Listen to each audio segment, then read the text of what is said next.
The night my friend set me up on what turned out to be a joke date with a single mom, I saw something ugly in people I had known for years. They didn't think they were being mean. That was the worst part. Mean people are easier to spot when they own it. But my friends believed they were just being funny, clever, and a bit bold.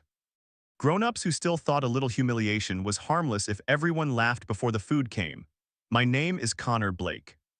I was 35, single, and apparently lonely enough that my friends decided my dating life was now group business. It began with a text from Ryan on Thursday afternoon. Saturday at 7, Bell and Finch, no excuses. We're dragging you out of your cave. I told him my cave had good Wi-Fi, coffee, and zero awkward strangers.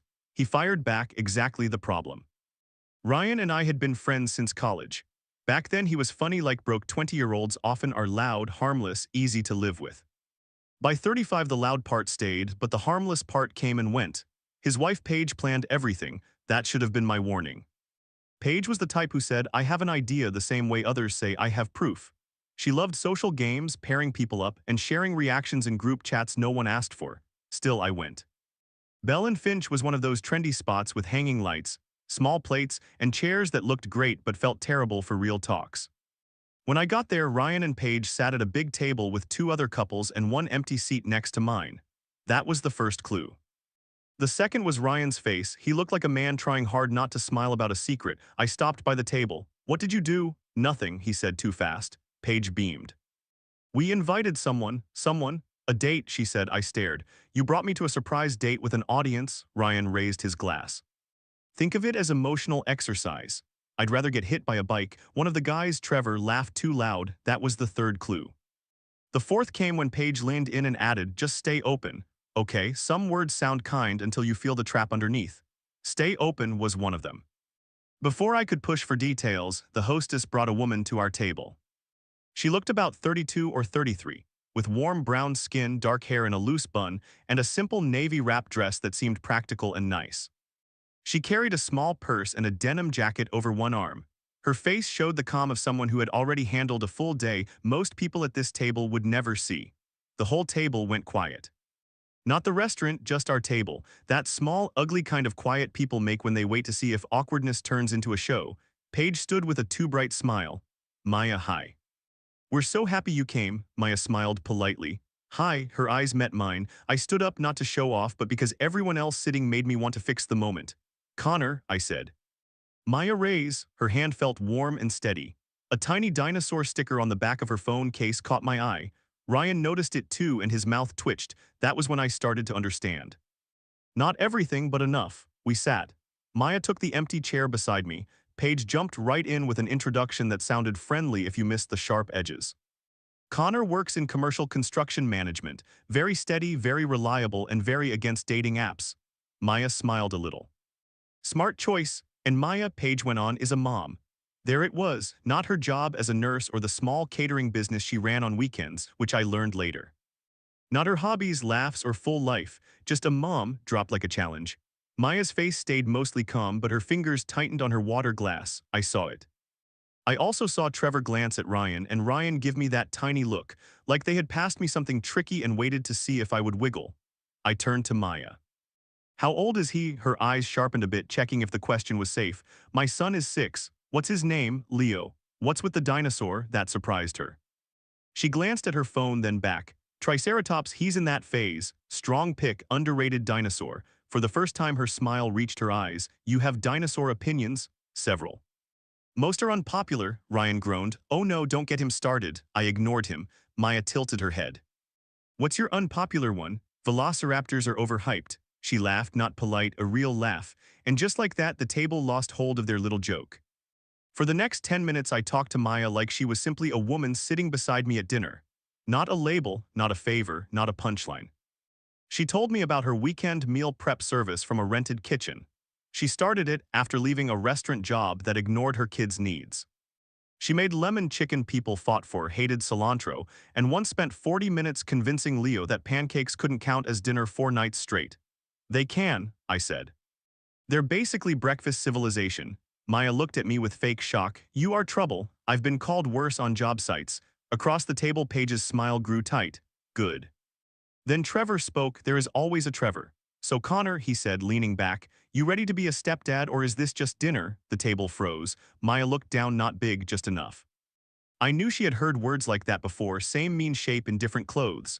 Ryan muttered something while smiling. That bothered me most. I set my napkin down slowly, then I faced Trevor. "No," I said. Maya went still. Trevor's brows rose like he had scored. "I'm not ready to become anything after 15 minutes, I finished.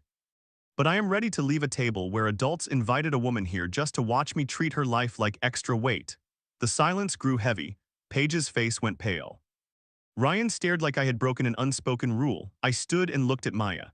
"Want to get coffee somewhere else?" Her eyes met mine, surprise mixed with careful doubt. "I don't need saving," she said softly. "I know," I replied. "I'm just asking if you'd like better company." For one beat, no one breathed. Then Maya grabbed her jacket, stood, and said, "Yes, I do." And just like that, the joke walked out with us. We left Bell and Finch without looking back. It felt less dramatic than it sounds. Maya stopped at the host stand to thank the hostess. I held the door. She stepped into the cool Saturday night air, pulled her denim jacket tight, and let out a long breath that seemed stuck inside her since she walked in. For a few moments, we said nothing. The street hummed with life, cars passing, people laughing near a wine bar, a dog barking somewhere like it had opinions about everything. Maya looked at me.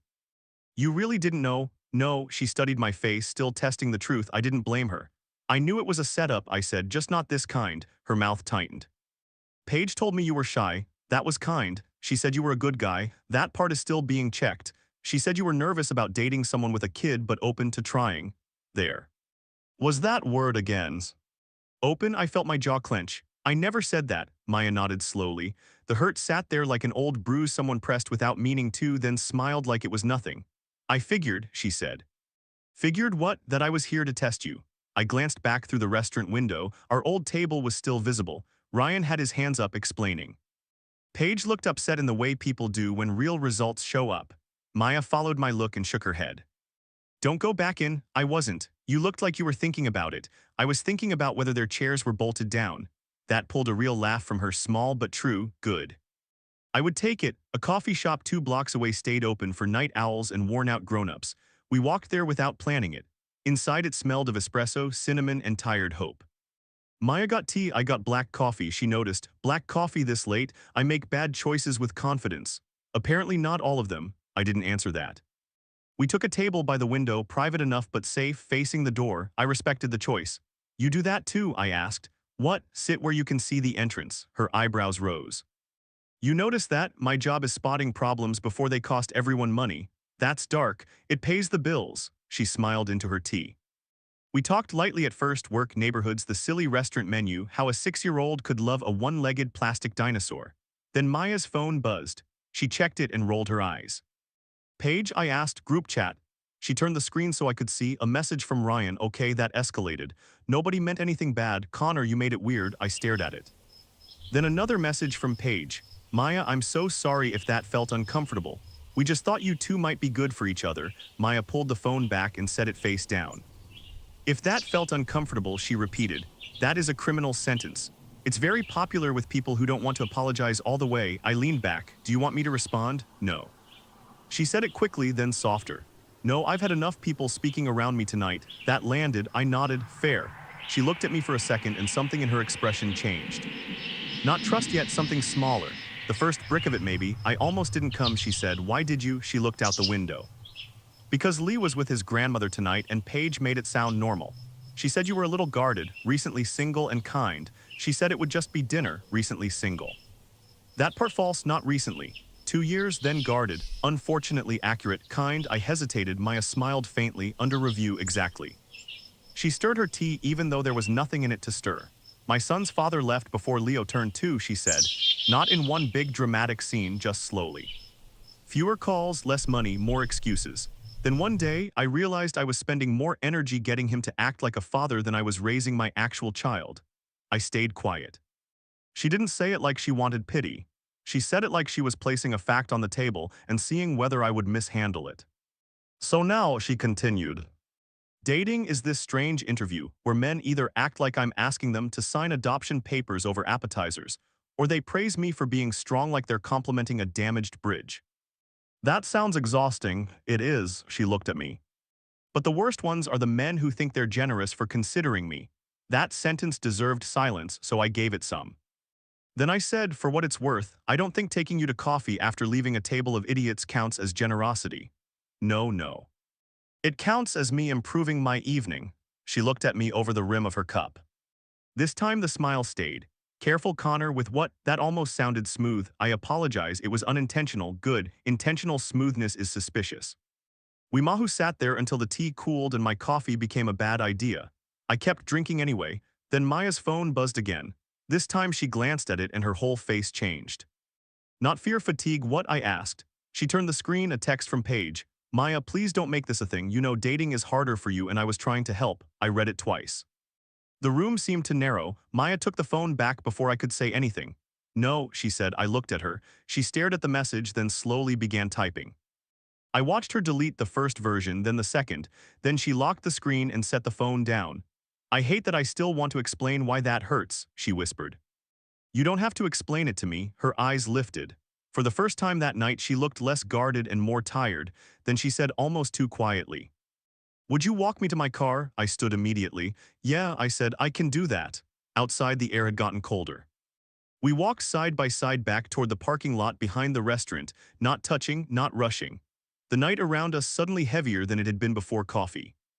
When we reached her car, she stopped but didn't unlock it. Instead, she looked at me and said, I need to ask you something and I need the honest answer. Okay. If Leo had been here tonight, she said, voice steady, but eyes bright, would you still have stood up? I looked at her, at the dinosaur sticker on her phone, at the woman who had walked into a cruel room with her dignity still intact, and was asking the only question that actually mattered. Yes, I said faster, and that was when Maya finally stopped trying not to cry. Mia didn't cry loudly, that somehow made it worse. She turned toward her car, one hand covering her mouth, shoulders tight, as if she was trying to keep the sound inside her body out of habit. I did not touch her. That felt important. Not because I didn't want to comfort her, because I had known her for less than 2 hours, and the last thing she needed was another man deciding what her pain required from him. So I stood beside her in the parking lot, close enough that she wasn't alone, far enough that she still had room to breathe. After a minute, she wiped her face with the heel of her hand and gave a small, embarrassed laugh. I'm sorry. No, I hate crying in parking lots. Most parking lots don't deserve the emotional complexity. That got a broken little smile from her. Then she looked at me. You said faster. I meant it because of Leo. Because if he had been there, he would have seen a room full of adults treating his mother like she was something to explain. My voice stayed quiet, but I meant every word. No kid should have to watch that and wonder if loving his mom makes her harder to love. Maya stared at me, then she looked away again, but this time the tears came differently. Less shame, more release. My biggest fear, she whispered, is that one day he'll notice. Notice what? That people look at me and see him as a complication. I didn't answer fast. Fast answers are usually selfish in moments like that. They make the speaker feel useful and the other person feel handled. So I waited until I had something true. Then maybe he should also see people who don't. Her eyes came back to mine. That one landed. Before either of us could say more, her phone rang. She looked at the screen and softened instantly. Leo. I stepped back. I can give you space. No, it's okay, she answered, putting the phone to her ear. Hey baby, her whole voice changed, not fake, not sugary, just warmer. I watched her become someone's safe place in real time, and something about that hit me harder than I expected. No, I'm not home yet, she said. I'm by my car. Grandma said, what? A pause. Then she closed her eyes. Leo, toothpaste is not glue. I looked away so I wouldn't laugh. Maya saw me and tried not to smile. No, I am not mad. I am confused why the Triceratops needed dental work. Another pause. Okay, put Grandma on. She listened for a few seconds, then sighed. I'm sorry, Mom, I'll be there in 20. When she hung up, she looked at me with tired affection and said, the dinosaur lost a horn. Leo tried to reattach it with toothpaste, structurally unsound. Apparently, does he have tape? She blinked. What? Painter's tape is better for temporary dinosaur trauma. Less residue, still not permanent, but it buys time. Maya stared at me like I had just revealed a classified skill. You have opinions on dinosaur repair. I work construction, different materials, same emotional stakes. She laughed, this time fully. And in that laugh, the night shifted again. Not fixed, not light, but alive. Then her phone buzzed again, not a call, a message. Her smile disappeared before I even saw the screen. What now? She turned the phone toward me. It was the group chat again, a photo. Someone had taken it from inside the restaurant as Maya and I were leaving. My hand was on the door. Ma's head was turned slightly away. The image itself was harmless. The caption wasn't. Guess Connor passed the single mom test. For a second, I felt the kind of anger that makes the body go cold. Maya stared at the phone. Then she did something I didn't expect. She didn't cry. She didn't hand it to me. She opened the chat, typed one sentence, and sent it before hesitation could soften it. I am not a test. I am a woman. Don't contact me again tonight. Then she muted the chat. I looked at her. She was breathing fast, but her chin was steady. That was good, I said. No, she said. That was overdue. I nodded once. Even better, she looked down at the phone again. I should go. Leo's probably trying to perform surgery with a spoon by now. High-risk operation. Very. For a second, neither of us moved. It would have been easy to end there. A strange night. A bad table is a good coffee. Two people who met under humiliating circumstances and then returned to their separate lives with one story they would probably think about too often. But Maya looked at me like she was weighing something. Then she said, I run meal prep tomorrow morning. I waited. Commercial kitchen on Ashland 6 to 10. It's loud, unglamorous, and I'll smell like garlic for most of the day. That sounds like a warning. It is. Her mouth curved slightly. It's also where I'm most myself. I understood what she was offering. Not romance, not yet. A second chance to meet her somewhere nobody had arranged as a joke. I can come by, I said. You don't have to. I know I'm serious. If tonight was just you being decent in a bad situation, let it stay that you don't owe me follow through. That was the line, the real one. Because Maya had probably met men who like the feeling of defending someone more than the responsibility of knowing them afterward. I stepped back a little, giving the answer room. I don't want to come because I owe you, I said. I want to come because you laughed at my dinosaur opinion, run a business, made one of the cleanest group chat exits I've ever seen. And I still don't know whether your lemon chicken is as good as you implied. Her smile grew despite herself. If it is, then I'll need evidence. She unlocked her car. Before getting in, she looked at me one more time, no longer quite as guarded, not open either, but something had shifted. If you come, she said, don't bring flowers. I wasn't planning on it. Good, bring coffee. What kind? She tilted her head. You remembered everything else tonight, figure it out. Then she got in her car and drove away. I stood in the parking lot until her tail lights turned the corner. Then my phone buzzed. Ryan, dude, Paige is crying. You embarrassed everyone. I looked at the message for a long moment. Then I typed back, no, you did. And for the first time all night, I felt like the real date hadn't ended. It had finally been allowed to begin. I showed up at the commercial kitchen at 6:12 the next morning with 2 coffees, 1 roll of painter's tape, and the strange feeling that I was about to be judged by a 6-year-old I had never met. Maya opened the back door wearing jeans, a black t-shirt, an apron dusted with flour, and her hair pulled into a messy bun. She looked at the coffees first, then the tape, then me. You brought tape. Temporary dinosaur trauma requires planning. Her mouth twitched. And the coffee, medium oat latte, 1 pump vanilla. I guessed based on your tea order, the fact that you hate cilantro and your general suspicion of unnecessary bitterness. She stared at me for 1 second too long, then she stepped aside. That was either impressive or concerning. I accept both. The kitchen was nothing like the restaurant from the night before, no low lighting, no carefully plated judgment. No people waiting to see what I would do. Just stainless steel counters, stacked containers, trays of roasted vegetables, rows of labeled sauces, and the smell of garlic, lemon, and warm bread. A whiteboard listed orders for the weekend, most of them family meals and Mother's Day brunch boxes. Maya moved through that kitchen differently than she had moved through the restaurant. At Bell and Finch, she had been braced. Here she was in command, not loud, not frantic, just focused, fast, precise. She checked temperatures, corrected a label, tasted a sauce, adjusted it, and gave instructions to a college kid, chopping onions with the grim determination of a man regretting every choice that led him there. This is your empire, I asked. This is my least 4-hour window between a bakery and a woman who makes gluten-free dog biscuits. Competitive ecosystem. Brutal. She handed me a hair. I looked at it. This will damage my image. What image? Fair. For the next 2 hours, I labeled containers, sealed lids, packed bags, and learned that lemon chicken actually could justify arrogance. Maya kept me busy, but never helpless, which I appreciated. She didn't turn my presence into a performance. She simply gave me a task and expected me to do it correctly. That told me more about her than any date could have. At 8:30, the back door opened. A woman in her 60s came in holding the hand of a little boy with serious eyes, a dinosaur backpack, and a triceratops missing 1 horn. Maya's face changed instantly. Leo. He ran to her and she crouched to catch him, not in a movie way, in a mother way. One arm around his back, one hand automatically checking his jacket zipper, his hair, the backpack strap sliding off his shoulder. 100 tiny movements of care so practiced they looked like breathing. The older woman smiled at me. "You must be Connor." I stood straighter. "Yes, ma'am, Maya's mother, Ilelina." Leo looked at me with open suspicion. "Are you the construction guy?" "I manage construction projects, slightly less exciting. My dinosaur broke, I heard." He lifted the triceratops.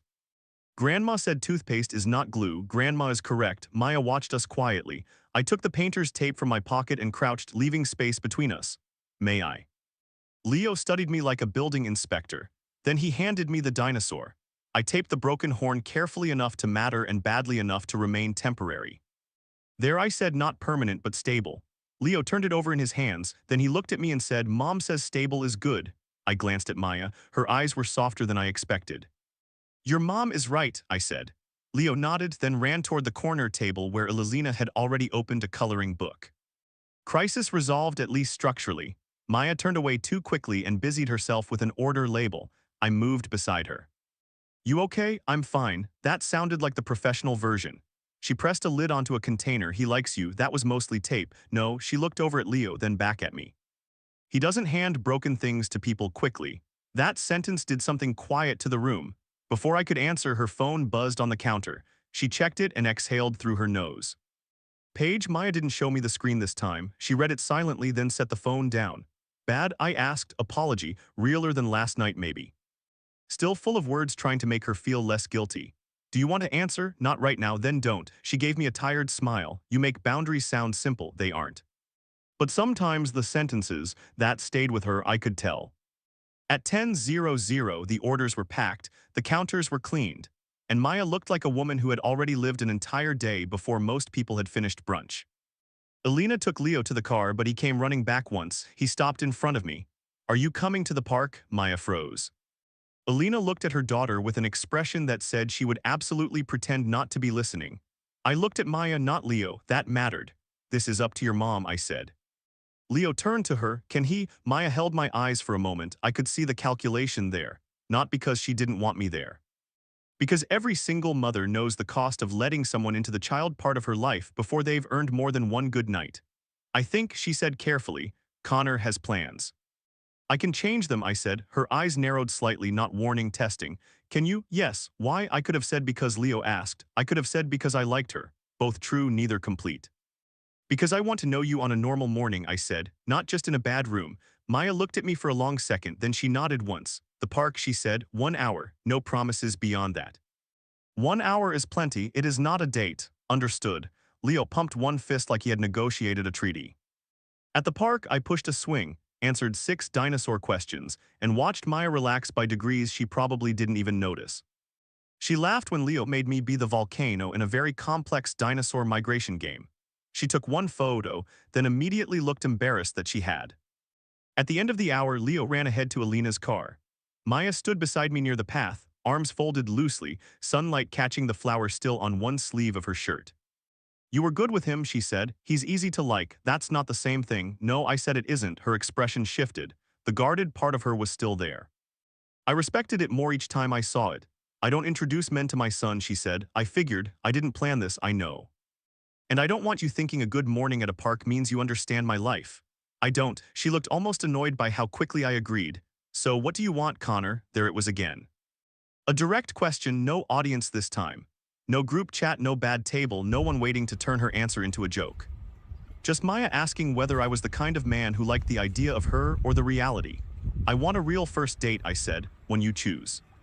No setup, no witnesses, no one deciding what either of us is supposed to prove." Her mouth softened. "And if I say no, then I'll still know Leo's dinosaur is structurally questionable." That got a laugh out of her. Then she looked toward her mother's car where Leo was waving the triceratops against the window. When she looked back, her eyes were bright but steady. "Friday," she said. "Dinner somewhere with normal chairs." "Normal chairs, got it. And Connor?" "Yeah, if this becomes real, it becomes real slowly." I nodded. Slowly is good. She studied me for one last second, then smiled. Not the polite smile from the restaurant, not the tired one from the parking lot. This one was smaller, warmer, dangerous in a completely different way. "Good," she said. "Then don't make me regret believing you." Part 5. Friday came with rain, not dramatic rain, not movie rain, just the kind that made restaurant windows glow and sidewalks look cleaner than they were. Maya chose the place, a small family-owned Italian restaurant with normal chairs, warm bread, and no one from my social circle within legal distance. She arrived 5 minutes late wearing a black dress under a denim jacket, hair loose, eyes cautious. I stood. When she reached the table, she looked at me. You don't have to do that every time. I know. Then why do you? Because I want to. She studied me like she was still trying to decide whether consistency was a trick. Then she sat down. The date was not perfect. That was why it mattered. There were pauses, careful ones. Maya checked her phone twice because Leo had a cough. I asked too many construction-related questions about the restaurant ceiling because nervousness makes me professionally unbearable. She told me I had inspection eyes, which was not a compliment. Halfway through dinner, she said, I need to be honest. I set my fork down. She looked at me directly. I like you. That sounded painful. It was. Her mouth curved then faded, but I have a son. I have a business. I have a life that already requires a lot from me.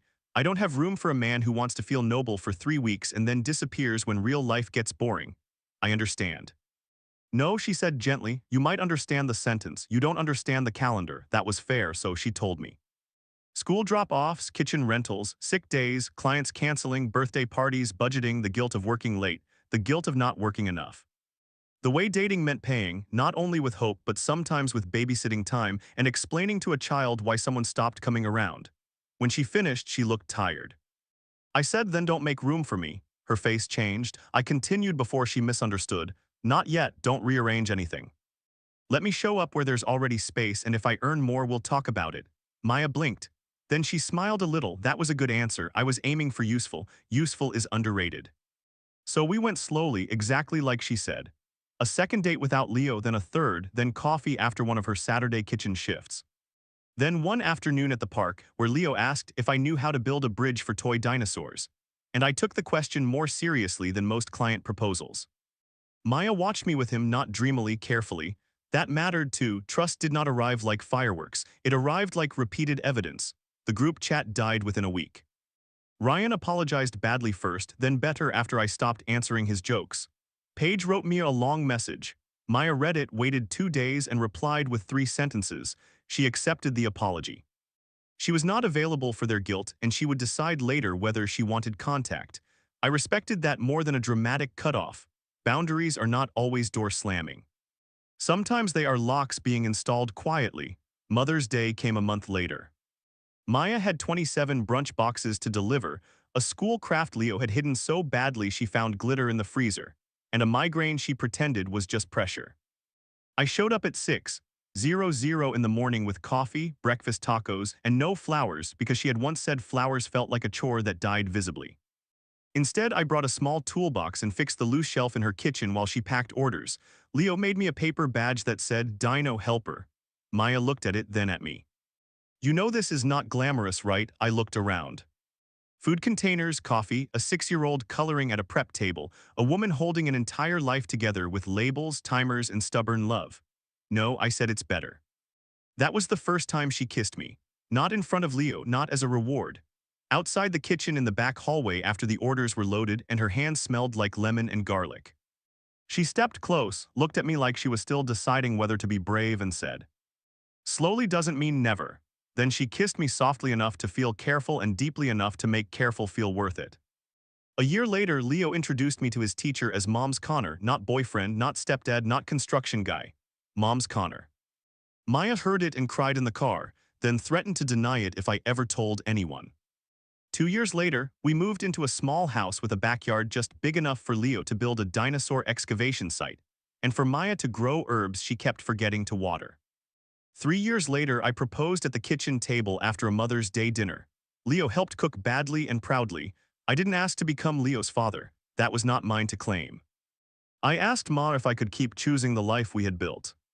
The busy mornings, the hard calendars, the lemon chicken, the toy dinosaurs, the woman who had walked out of a cruel restaurant and still found room to trust me.